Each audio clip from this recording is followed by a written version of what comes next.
తమిళనాడులో సర్కారు ఏర్పాటుపై టీవీకే ఫోకస్ పెట్టింది. కొత్తగా ఎన్నికైన పార్టీ ఎమ్మెల్యేలతో టీవీకే చీఫ్ విజయ్ భేటీ అయ్యారు. 2 వారాల్లో మెజారిటీ నిరూపణకు గవర్నర్ కు లేఖ రాసినట్లు తెలుస్తోంది.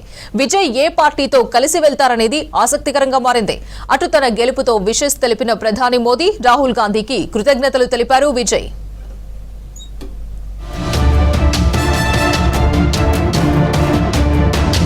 తమిళనాడులో ప్రభుత్వ ఏర్పాటుపై విజయ్ నేతృత్వంలోని టీవీకే ఫోకస్ పెట్టింది. 108 సీట్లతో తమిళనాడులో అతిపెద్ద పార్టీగా అవతరించింది టీవీకే. చెన్నైలో కొత్తగా ఎన్నికైన టీవీకే ఎమ్మెల్యేలతో భేటీ అయ్యారు విజయ్.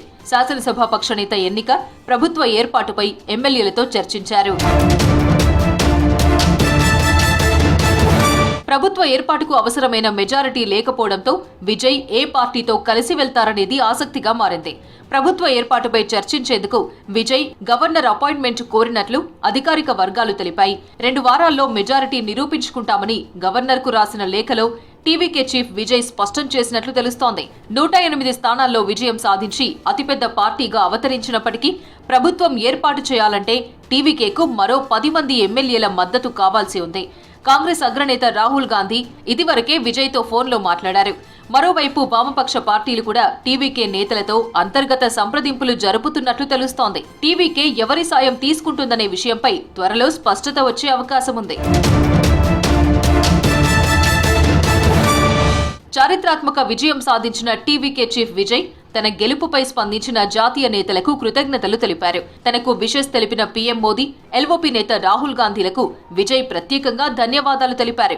తమిళనాడు అభివృద్ధికి కేంద్ర ప్రభుత్వంతో పాటు రాజకీయ పార్టీల సమిష్టి సహకారం అవసరమన్నారు. రాష్ట్ర అభివృద్ధి విషయంలో రాజీ పడే ప్రసక్తే లేదని, కేంద్రంతో కలిసి పనిచేస్తూనే రాష్ట్ర ప్రయోజనాలను కాపాడుకుంటామని విజయ్ స్పష్టం చేశారు.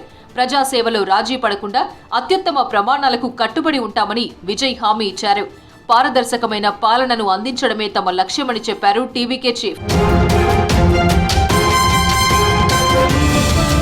ఎన్నికల్లో ఓటమిపై డీఎంకే చీఫ్ ఎంకే స్టాలిన్ స్పందించారు. పొలిటికల్ జర్నీలో తాము చూడని విజయం లేదని, ఎదుర్కోని ఓటమి లేదన్నారు. గెలుపోటములను సమానంగా చూస్తూ తమ సిద్ధాంతాలకు అనుగుణంగా ప్రయాణాన్ని కొనసాగించేవారే పార్టీ సహచరులని స్టాలిన్ తెలిపారు. విపక్షంలో ఉంటే ప్రజల డిమాండ్ల కోసం పోరాడతాం, ప్రజల కోసం మా రాజకీయాలను కొనసాగిస్తామని చెప్పారు. సీఎం పదవికి రిజైన్ చేసిన స్టాలిన్ కొలత్తూరు నియోజకవర్గంలో నిర్వహించిన రోడ్ షోలో పాల్గొన్నారు.